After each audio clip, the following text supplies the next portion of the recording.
Have you ever wanted to etch your firearm but didn't exactly know how? Well, check out the show tonight because Hawkeye and We4ponXYZ is going to show you how to etch like a pro. Coming right up.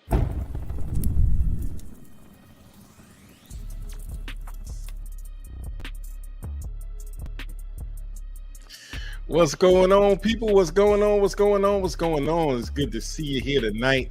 Oh man, I'm excited because we missed last week, and I was bummed about it. But you know what? Things happen, and we're back here tonight, and I'm glad that everybody's here. It looks like we got some of the usual suspects in the chat waiting to get this thing going.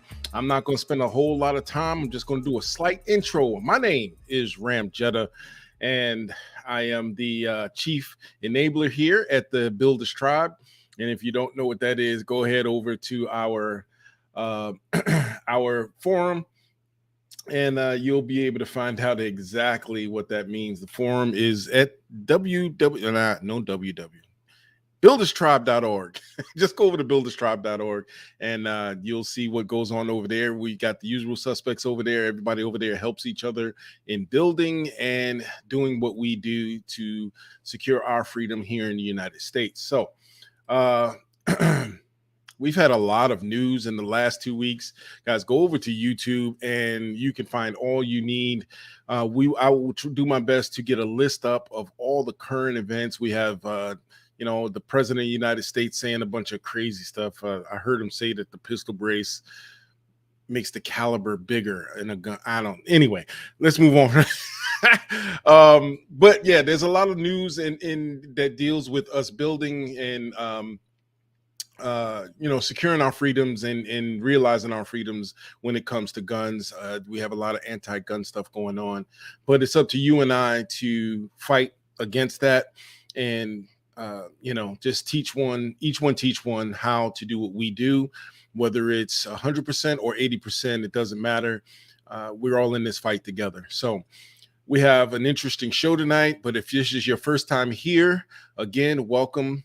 You could be anywhere else tonight, but you choose to be here with us on a Tuesday night at 10 p.m. And you could be doing so many other things like sleeping or spending time with family, getting ready for tomorrow's work, but you choose to be here. Or if you're watching on the replay, we thank you for your time and watching and listening to us ramble on about things that make a difference, but we're glad it makes a difference to you. So if you're on the live or if you're on the live stream and you are in the chat and you have a question, please preface your question with 4 question marks. That way we know that the question is for us. If the question isn't for us and it's for the usual suspects, the tribe that's in the chat, just go ahead and post your question because they're paying attention and they will definitely answer your question. But if it's for us, we need to know that it's for us so we can pull it out and put it up on screen so we can address your question as we go through. Fair enough?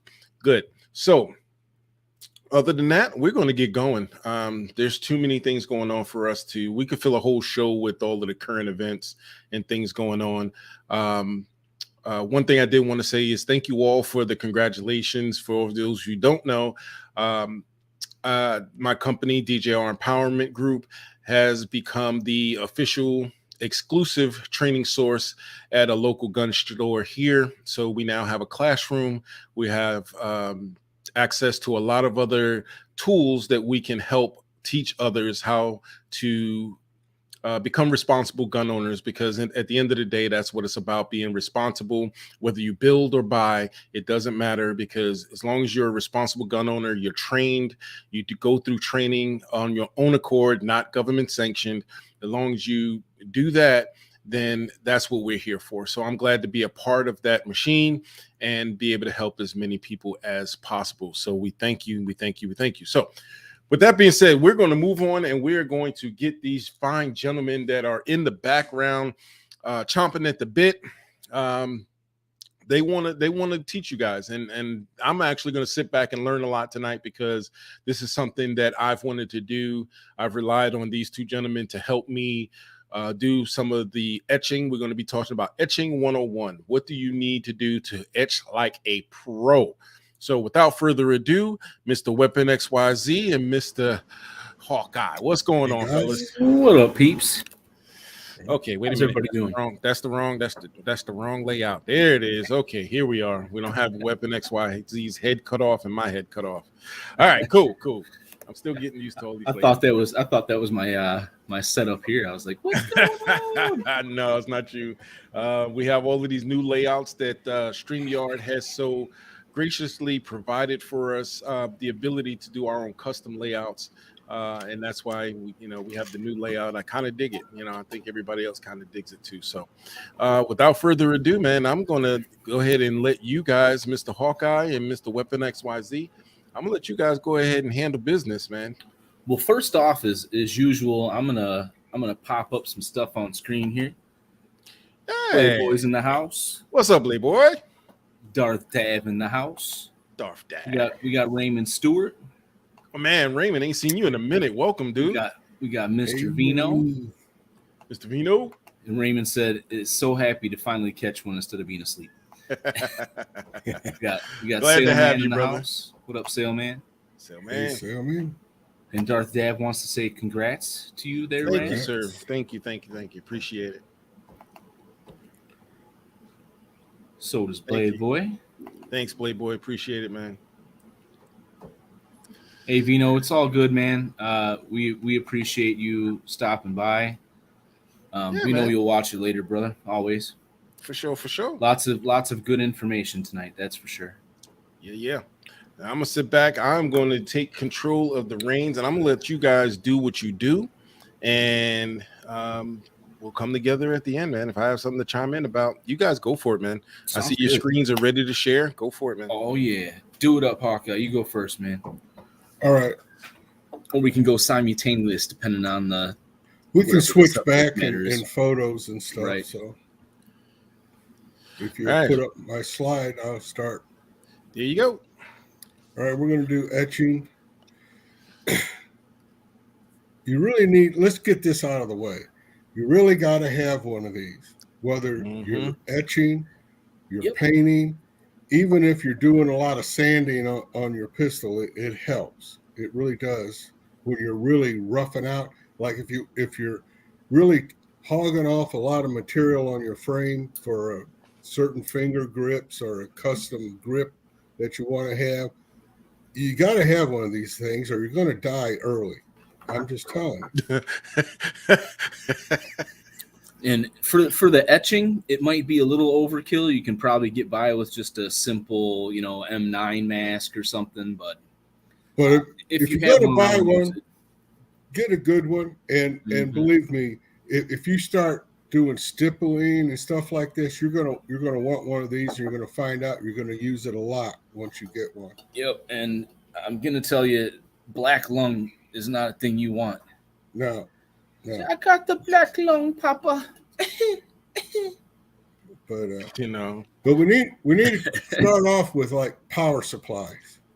This is what I use. It's an old battery charger. I can go from 2 amps to 50 amps. I find 10 amps it burns fast, and it just works good for me. Now weapons, you use a power supply that's a little different than mine. I use something kind of a little unorthodox. So, that's kind of small. Let's make that a little bigger. That doesn't work.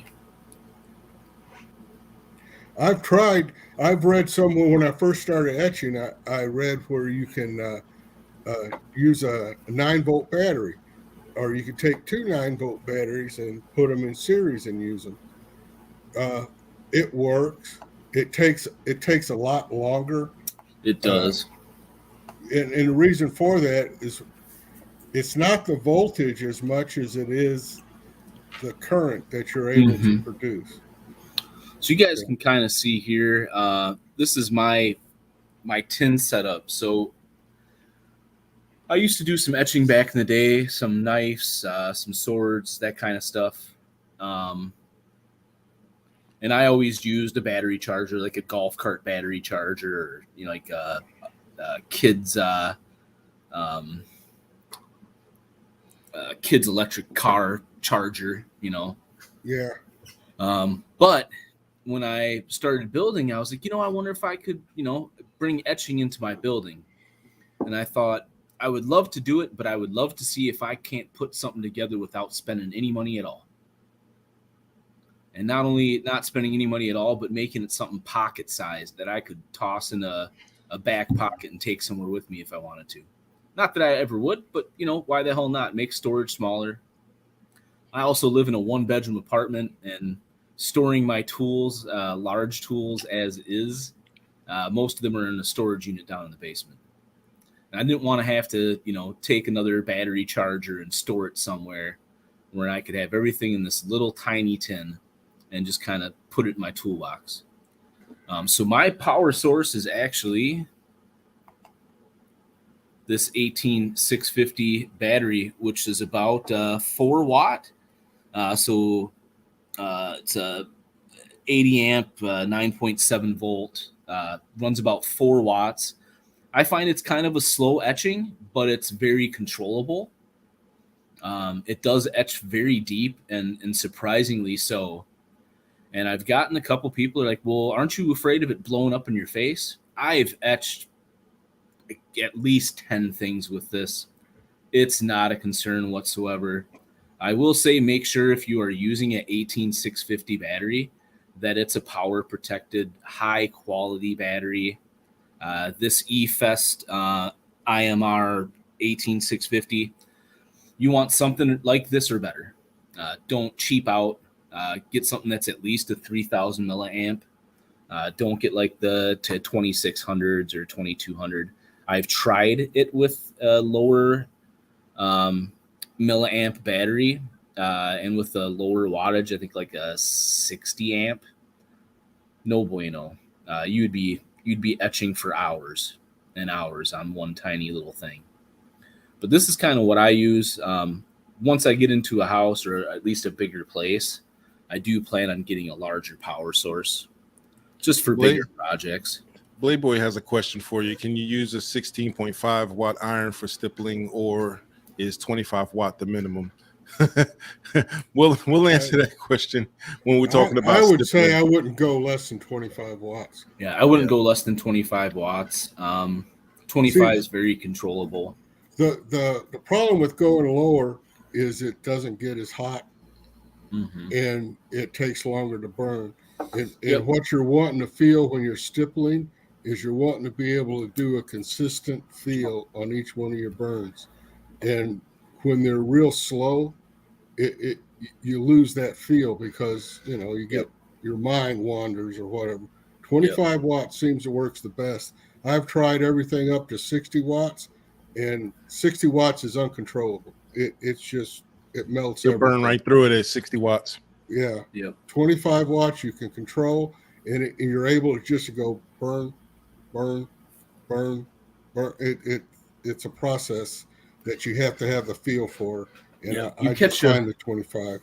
Yeah, you catch a good rhythm at the 25, 30 watt. I think I have a 30 watt one, and it burns very nice. Yeah. Anything less than that, and you're more or less squishing the material instead of burning it, if that makes any sense. Yeah. Yes, sir. You ready to get back at it, Weapon? Oh, I popped mine off so Hawkeye could move on to his next slide, and we'll just kind of bounce back and forth depending on the subject material. Now, the power supply I use, this is an old battery charger. It doesn't have any electronics in it. The newer battery chargers that are all electronic, they'll kick off when you try to stipple. When you try to etch, because they have a safety in there to where when you short out, it'll click itself off. That is why you need an old battery charger. You can put it on whatever you want, and it'll maintain it. They're not as safe as the newer ones, but this is what you need. Now I like this one because it's fast. I don't have to spend a lot of time when I stipple. Now let's talk about the solution. I am not sure on the ratios, but it's vinegar, salt, and water. I use a lot of salt, a lot of vinegar, and a little bit of water, and I keep it in a little bottle, and I can just squirt it in my little container that I dip my probes in. But that's what you do. Do you know what the ratio is on that weapons? I typically go about a tablespoon of salt. So if I'm using, let's say, 8-ounce glass of water, if I'm doing a big project, I want to make sure I have a lot of it laying around. If I've got about an 8-ounce glass of water, I figure about a tablespoon of salt. And then I do a little bit of a different ratio. I do probably more water and just a little bit of vinegar. Okay. But the key thing is mix it well. Yeah. Make sure that salt gets distributed really well, and then every so often mix it up again to get the salt distributed again. That's what I'll have my water real hot, so it'll dissolve the salt, and then the vinegar mixes up with it. And once I get it dissolved, it pretty well stays dissolved. But I just dump a bunch of salt in there, dump a bunch of vinegar in there, and then top it off with water. It seems to be working for me. But I have noticed that when I get through etching, I'll have like a salt residue that I'll have to wash off. If I'm using a glass cup, there's a nice little salt residue inside of it. Yeah. What I typically will use is in that first photo I showed, I've just got a little plastic cup that you can actually close. Once again, that was for the portability, of the etching kit, that I could actually carry my solution with me if I wanted to. Yeah. Not that I ever would. Not that I ever have, but I could. Now, the first thing you guys will probably want to do is do your serial numbers. That's what I did first, just to get a feel for it. And it's really the easiest thing you can do. All of this is really easy. It's just a process, and you just have to follow the process. Now, if you notice on the right, that's the upside down of a frame. And if you look at that little dot in the barrel end, that's that plate that is where your serial numbers go. That's where you need to make contact. That's the easiest place to make contact. Yep. And however you do it, it doesn't matter. You can see where I got a tool here from something somewhere, and I put a screw on the end of it, and that screw will fit on that bare spot, and it'll stick out far enough so I can make my connection to that spot, and it's all out of the way, so I don't have it in the way of when I'm trying to do my lettering. It's just easier, and I believe Weapons has got a similar system. Yeah, I will pop mine up on here as well. Yep. So if you can see mine in the kind of top right, it's I call it like a serial plate connector or a serial plate clamp. Yeah, it's just a piece of metal with a connector screw on it. It's all you need. And here's a little bit better image of that, if you can see here on the screen. So you can see I've taken where's the... Oh, well, that's sad. I had a different image, but that's okay. But you can see I basically took a L bracket and I cut half of it off. And in the other half, I took a screw and a bolt and fed it through the hole in the L bracket. And I took and kind of rounded and almost made a point on the tip of the end of the bolt so that I had a nice connection to that plate. And then I just used a small C-clamp to hold it in place. And that gives me the connection to be able to etch the bottom of the plate. Now, this works great for P80s, and having a screw and having it file down to a point, that'll allow you to use it on other frames too. I've used the same setup on when I did my Lone Wolf. I've used that on several Strike 80s, several PF 940 V2s, PF 940C, and a PF 940 SC. And that system works on all of them. Now on the V2, I had to turn my clamp around the other way because of where that plate is further out. Yeah. But that little L bracket, half of an L bracket, is absolutely perfect for getting into that. Yep. It looks good. Yeah, and here's part of the finished product. I blocked out the rest of the serial plate because you never know. All right. We'll bring up the slides again. I will remove mine. Pop yours back up. There you go. All right, there's my setup. I mean, you can't get any simpler than this. I need to hold the frame, so I put a rubber band on a piece of cardboard box, and that's excellent. And it works. I mean, this isn't hard. You should understand the theory behind this, and then just do what you have to do. I've done this same method, I don't know how many times on different pistols, and it works really good for me. I have a question. How is the looks like you're using that little wrench to give you a connection to the plate? Yep. How is that connected to the plate? He's using kind of the same system I use, which is a bolt and a nut, and you take and see, there's the other side point of it. On the bolt. Yep. Okay. And I just fasten it on there, so I got a good connection. Gotcha. Yep. Okay. And there's 3 of those touch points on most frames. Yep. The center one is the one that you want to aim for because it's usually the most exposed. Yeah, it's the biggest. The other 2 will usually have. Yeah, the other 2 usually have like polymer, a little bit of polymer covering it. So now you're gonna make me go in there and look at all my frames. If you notice there on the right, I got I cut that off a little plastic bottle, and I'll take my solution and I'll squirt some in there, and that's what I dip in. And I can dip that and not have a big bowl or something in the way. And if I do have an accident and spill it, I haven't made a big mess. Gotcha. But here's what I do. When I do serial numbers, I prefer a little Q-tip. It works real good. And you want to take that Q-tip and make sure you get it saturated really good so you can build up a little well of solution in there. Because this process is a lot like electrolytic plating, except backwards. Instead of plating on the steel, you're taking steel off.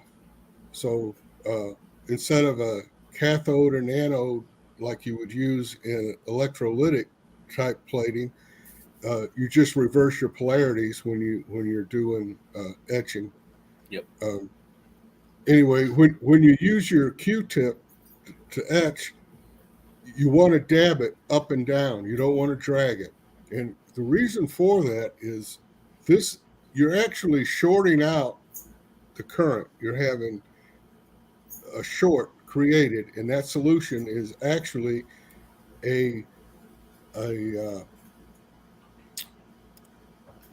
what am I trying to say?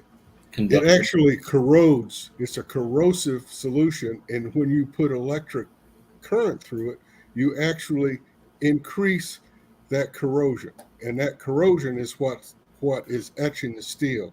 You're actually corroding it faster than if you would just let it rust out in the weather.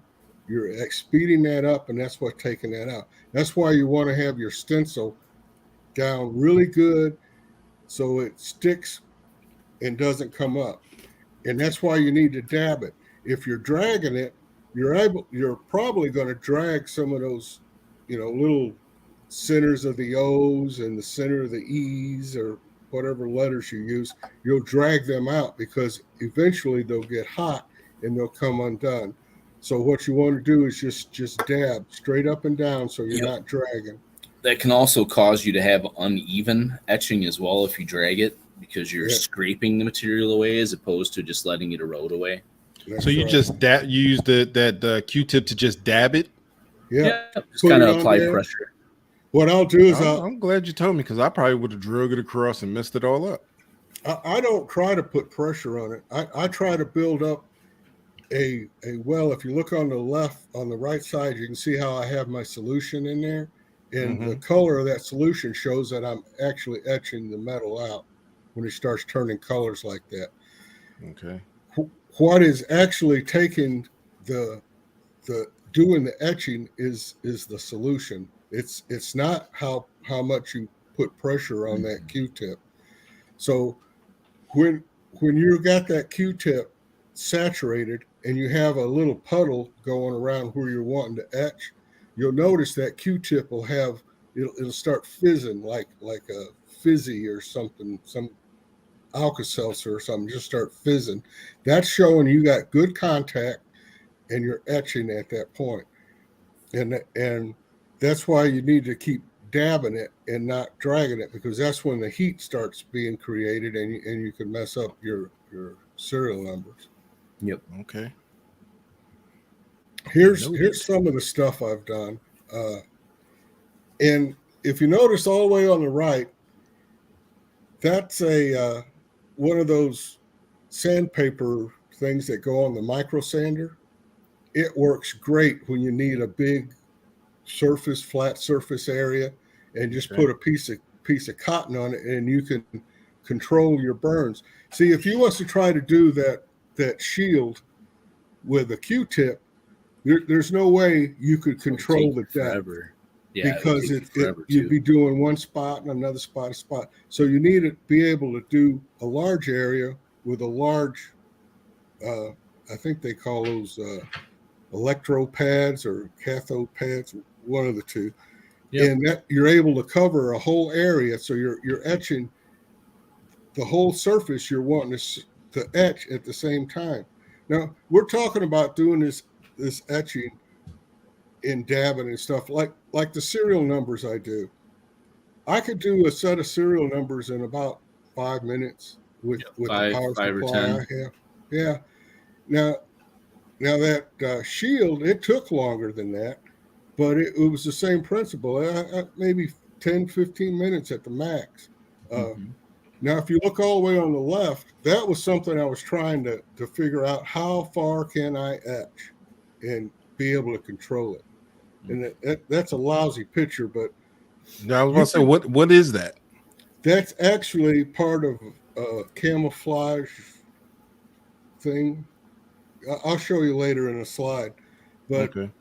I needed to know if I could stipple or I could etch all the way down at least a 16th, and this is actually more like 3/32, I believe, and which is quite a bit, because what happens is when you start going that deep, you start losing control of your edges. Your edges, they can start to bleed underneath your start underneath to roll, your stencil, start to roll.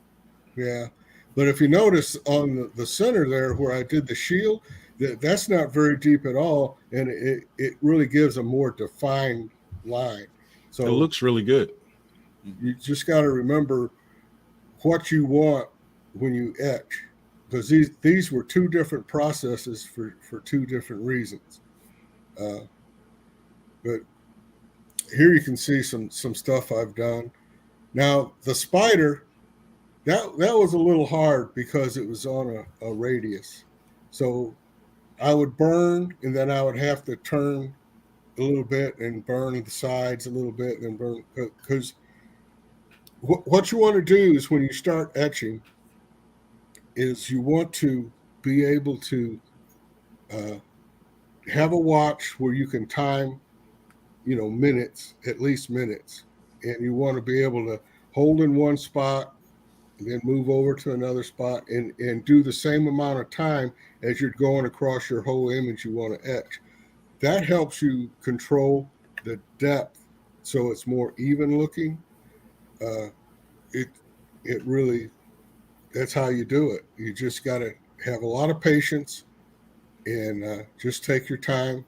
And believe me, when you're doing these deep etchings like the Marine symbol or the USMC, those were actually pretty deep. You're putting off a lot of fumes. You're going to want to have a good ventilator. I'll run a fan, and you can kind of smell and taste the metal if you're not wearing one, by the way, right. which is not a good sign. So you need a ventilator and a respirator. Yeah. But I mean, really, it is once you get all your steps lined up, the process is not hard at all. So you're basically saying I should use my paint booth when I decide to start doing some etching, to use the ventilator from the paint booth as well as I do it. Yeah, I do it near an open window just so that the fumes can escape, and then I have. I just put. I don't always wear my my respirator mask. Sometimes I just wear the cloth fabric masks for etching, just because it's not terribly toxic fumes. It's just a little bit of metal, chemical smell. Taste. Just a little bit of metal and chemical, not very toxic. Not a big deal. And I run a fan behind me, and I use my ventilator, my your respirator. Yeah. Because here's, I use magnifiers all the time so I can see what I'm doing. Which means you got to get up close to. I can't see good, so I'm right up on top of everything I work on. So all those fumes are just coming at me, and so I take precautions. I'm old. I like to live a little longer, so I take the right precautions. Now, here's what we were talking about before. The one on the right is the one I etched, and I got it deep enough that I could put pearl inlay in it. This was all an experiment.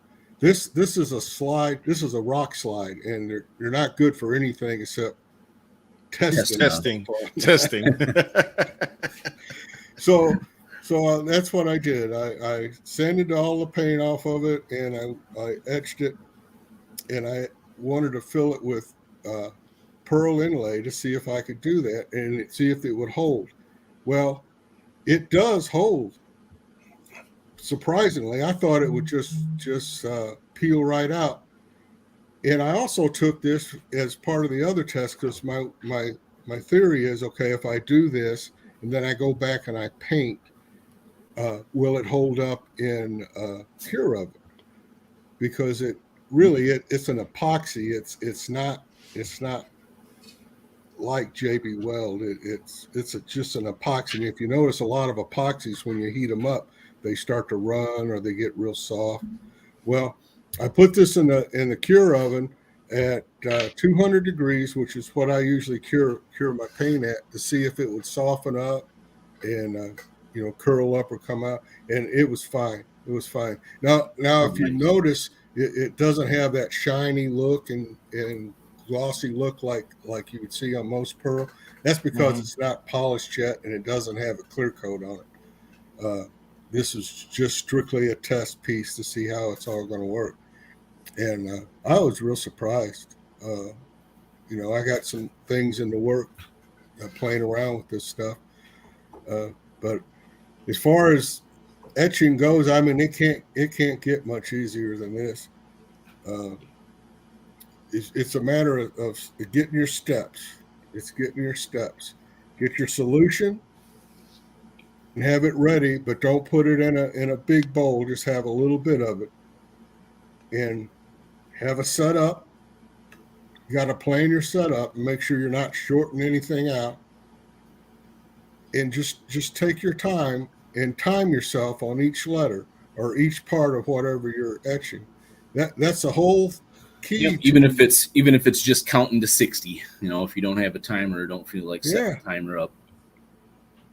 Yeah. I just watch my watch. I still have a watch on my wrist, and I'll just watch the minutes. And like I said, this whole process of doing serial numbers, it can't take more than 5 minutes. No, and here's another reason why. That plate that you're etching numbers on, it's not steel. It's zinc, tin, and something else. It's, you see this stuff all the time. It's just a cheap metal plate, and it etches pretty quick, and it etches different than steel. I don't know. It'll take you longer to get the stencil on and get it all lined up and taped up and stuff than it will for the actually etching. Isn't that how it always is? Yeah. Yep. Always. And I think this last project I was working on, it took me almost an hour and a half to 2 hours to to put the stencil on what I was working on, and it took me 5 minutes to paint it. Yeah. Yep. Exactly. And that's a key part. The setup on everything is usually the most important and takes the longest. Mm-hmm. Yep. Agreed. 100%. All of your prep work. But yep. I don't know. You got anything else to add to or any questions, guys? We can. I mean, it's really not that hard. The hardest thing for most of you guys is going to be getting your stencils. And like I said, if you guys need some serial numbers made, if you're a member of the forum and active at the forum, shoot me some info and I can get some stuff to you. Like the size you need, what the letters are, and I'll cut you a stencil. But like we talked about when we were on making stencils and stuff, that program for making your own stencils, it's a free program. And once you design your own stencils, there's a lot of places that'll cut you all the stencils you want for $20. True.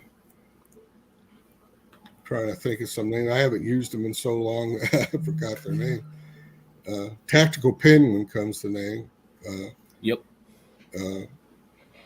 Bronson something or another. Anyway, there's all kinds out there that do camouflage stencils and stuff like that. And I've read that if all you got to do is send them a file and they'll print it for you. But they're not going to do any editing for you. They're just print them. I gotta pop this up on the screen real quick. Ancient Order said he's joining late, and then he said start over. Yeah. The power supplies. There we go. No, we're not starting over. God damn it! You can rewatch it. We love you, Ancient Order. We love you, brother. I will pop up.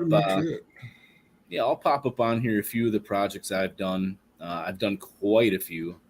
Yeah, you've done more than I have. Oh, and before we go, I want to talk about some 3D etching. Yes, because we will be talking about that. Going to get into that.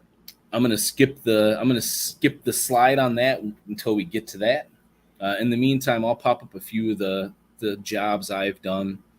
And I will say, if you want to get into this, you can pretty much test on anything that's stainless steel, steel, aluminum, copper, brass. They'll all etch. If you have any, they'll burn just a little bit different, but they will all burn differently. Aluminum, you'll notice, actually removes material slower usually than steel does. Much slower, much slower. Depending on the density of the metal, of course. Yeah. And I would say stainless steel has a lot of chromium in it. That's why it's stainless. And that'll burn different because the steel part will burn faster than the chromium. And that's why you'll get a lot of like sandpaper looks on an etching project that has a lot of stainless, especially if it's good stainless. If you notice this right here, this is a rock slide. And I don't know what kind of steel they got, but it's supposed to be stainless, but I don't think it's stainless. Doubt it. It doesn't burn like a stainless steel.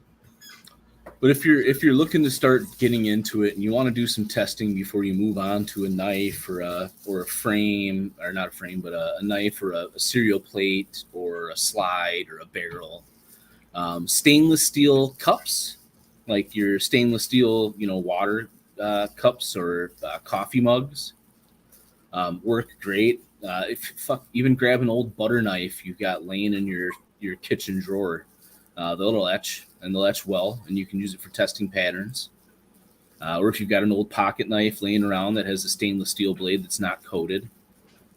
Another thing to add too is most of your OEM barrels, ADP builder barrels, you can etch right through the coating that they have on them. So, which means you don't have to remove the coating on it. It's not a Cerakote. It's a DLC coating or whatever they use. You can etch right through it. But I'll pop up a few on screen here that I've done. Here's a knife that I did recently for an upcoming build that we are not ready to show off yet. But you can see that I did both the blade and the ulti clip with two different ones. Now the ulti clip, it was raw stainless. I went back over it with gun bluing to bring it back to the black color, so that it wasn't a stainless steel cat on a black ulti clip.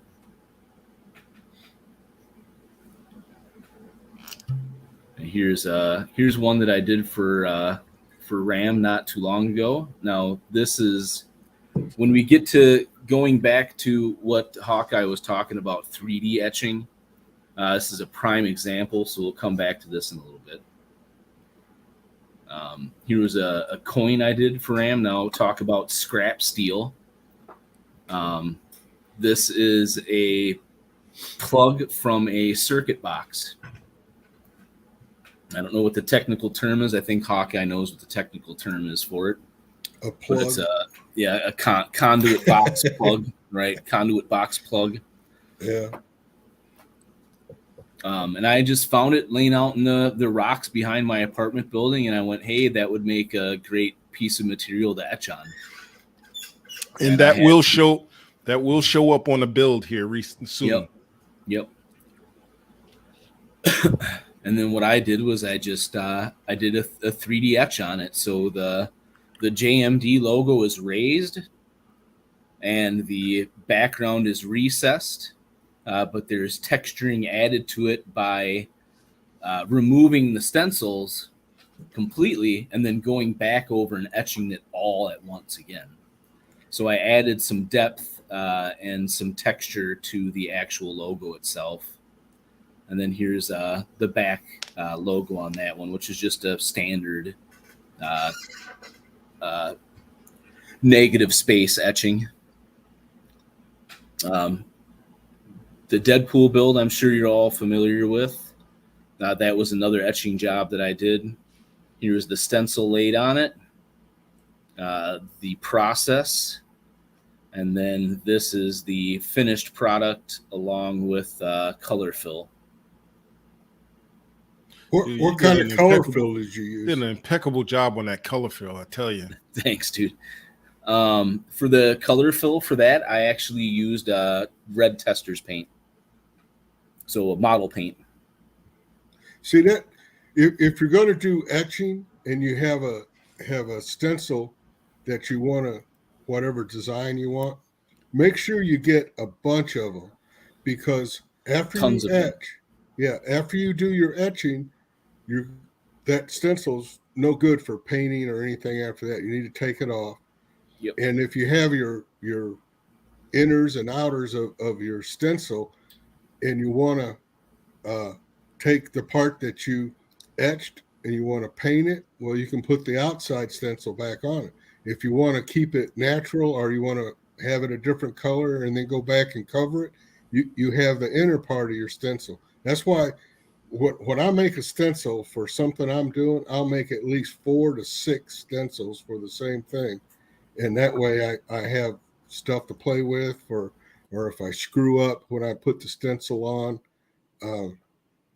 That's just a tip you really need to follow, is make sure you got plenty of stencils. Just works out. But that's now a lot of times I had to bring a friend to the stream. He's getting into shit. I look down and I'm like, what are you chewing on down there? Yeah, that's your little buddy. Yes, he is. My little stink pot. But yeah, I popped down here. So yeah, exactly what Hawkeye said as far as using what you would call the positive space portion of your stencil, reapplying it to do your color fill. That way you don't have to scrape off as much. Now, if you don't do that, what I would suggest is if you're doing it on a stainless steel, take a razor blade, so color fill, and then just take a razor blade and ever so slightly and carefully hold that razor blade at a perfect angle, and you can just remove the paint or whatever you're using. I use Tester's paint, but you can also use acrylic nail polish for your color filling. On the barrel here, I just took a thin razor blade and I just scraped off the paint until I was left with nothing but the lettering. And then I went back over it slightly with a little bit of barrel cleaner. Now, what I do when I color fill is I pretty much use the gun coat paint, the same paint I paint with, and I'll cure it just so I don't have, do it once and it's done, and you don't have to worry about it wearing off or whatever. And that's why you need to have a lot of stencil. Now, this is amazing work right here. So this is another example of your 3D etching. So this was multiple stages of etching all on one piece. This was stage 2 of the etching process. So I did a standard stencil over the top of everything. I did a base etch, and I had the little symbol detail work on the spearhead covered during my first initial etching. But then as I went into my second stage, I then removed that and covered the rest of it and etched that down a little bit. So you end up with layers of etching instead of just a negative positive space, which is your standard etching is negative space, positive space. Whereas here we have negative space, positive space, and in between space. And then this is, and I'm hiding most of this, but here's the sneaky peeky. This is the finished project or finished product. And this is a full 3D etch. Every portion of this has been gone over probably 3 or 4 times, adding different layers to the etching. And then I went in like I would with other projects, and I went into the main negative space, and I went in with some gun blue and polishing and darkened it to like almost an obsidian black kind of a color. That's what I have for slideshow here. And I'll go back to where Hawkeye was talking earlier about having a bigger pad for larger projects. There's no way I was going to use a Q-tip when doing this, right? Way too big of an area, way too many ways to have an uneven etch. So I had to go in with a much larger pad like this one, which is the other half of the L bracket that I used to make my serial plate etching connection. And I just wrap makeup rounds around it that I stole from my wife. Yeah, my Q-tips and my cotton pads are all have been confiscated from my better half. Yep.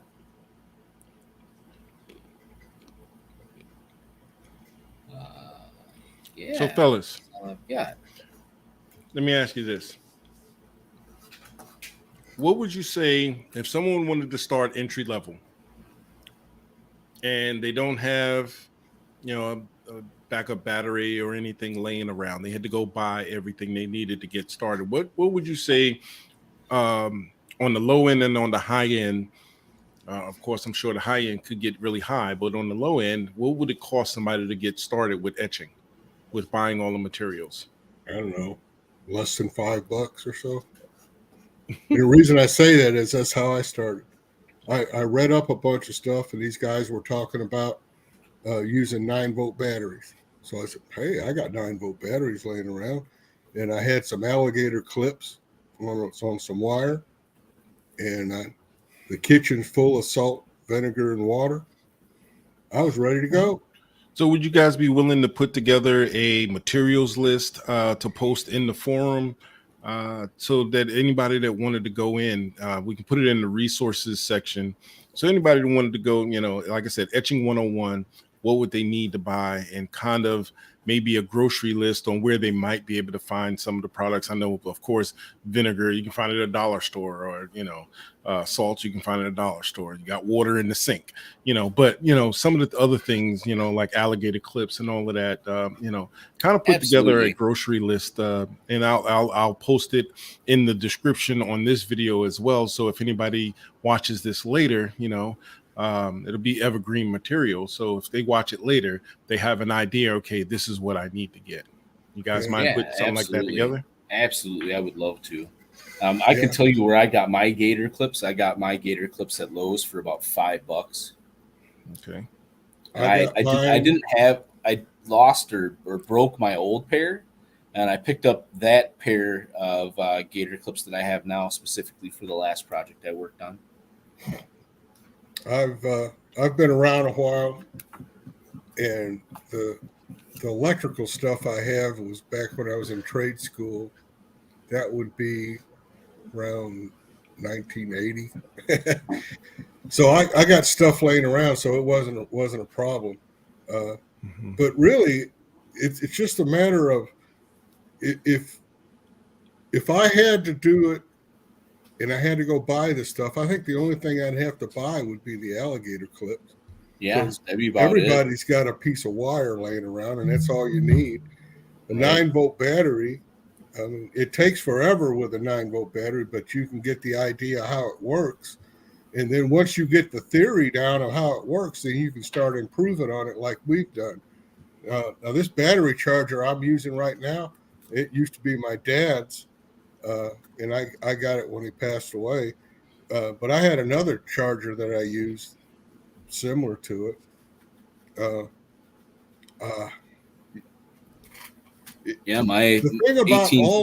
thing about all this that we do, it's the theory behind it. You need to know the theory behind how it works. And so I got an old jump box out there in the garage. I could use that. Yeah, possibly. Yeah, as long as it has constant current. I mean, there's if you really think about it, there's a lot of. It has to be a jump box and a charger. So it has to also charge the battery, not just jump. Yeah, you need a constant DC voltage. Yep. Gotcha. And you can get that out of a lot of stuff. If you got old electronic toys or old game boxes or even an old computer, they all have power supplies in them. You could take them out, man, and they'd work just fine. I think I did pull a power supply out of an old computer at one point. It's probably out there in the garage as well. Do you guys remember the big batteries that used to go in? For that matter, you can use a car battery. Yeah, you can use a car battery. Absolutely, those work great. You can use a lawnmower battery. Yeah, you can use a lawnmower battery. The big old flashlight batteries for the big spotlight flashlights, the big square batteries. Yeah. On the top of them. Yep. On the top. Yep. The big 6 volts. Those work great as well. Yeah. Okay. Everything else is easy to come by. The power supply would be your biggest thought into getting something to get started with. If you want to do it long term and not have to worry about recharging, like I said, I use the 18650 battery, but after every 2 projects I use it on, I have to recharge it.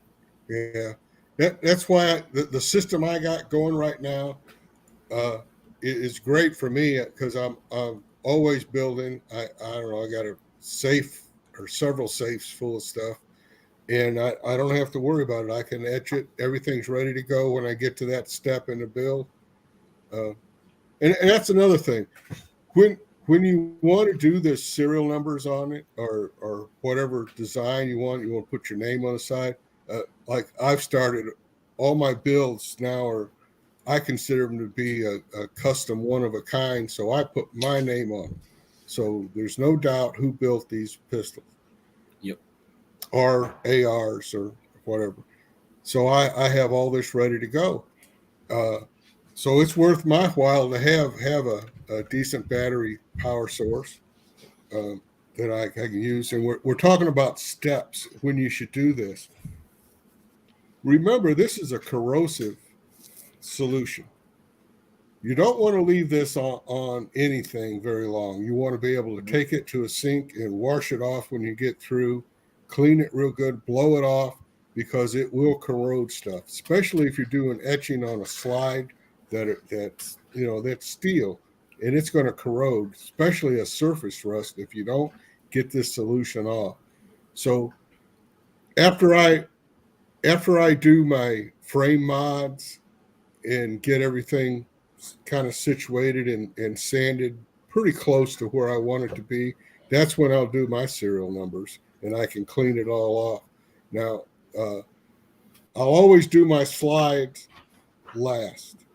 I'll do my frames first, and then if I have anything on the slide that I want to etch, I'll do it after I sand everything and I have it completely bare, so I can use that solution, do my etching, and I can take it straight to a sink and wash it all off, and then I can spray it down with like any kind of little oil. Like a lot of times I'll just take a rag with kerosene on it and just wipe the thing down, because this will keep it from having surface rust. Right. This is a corrosive process, and you need to think about it. Cover every piece of metal that you do not want etched. Any piece of metal that may possibly come in contact with that solution. And even on your workbench. Yep, even on your workbench. Hell, the pieces of scrap metal, the L-shaped bar that I use, specifically the one that I use as a wand, or the one that I can also put into a bucket of solution if I'm doing a very large piece, because you can also etch without even having to touch the piece itself. You just make sure you cover all of the metal that you don't want etched, and make sure that your etching is open. And I don't think we explained necessarily how the process works. So your positive wire or positive gator clip and wire, the positive end of your power supply, whether that be a battery or a charger, goes to the item you are etching. Okay? Your negative wiring or your negative gator clip or your negative wand or whatever that may be is what holds your solution.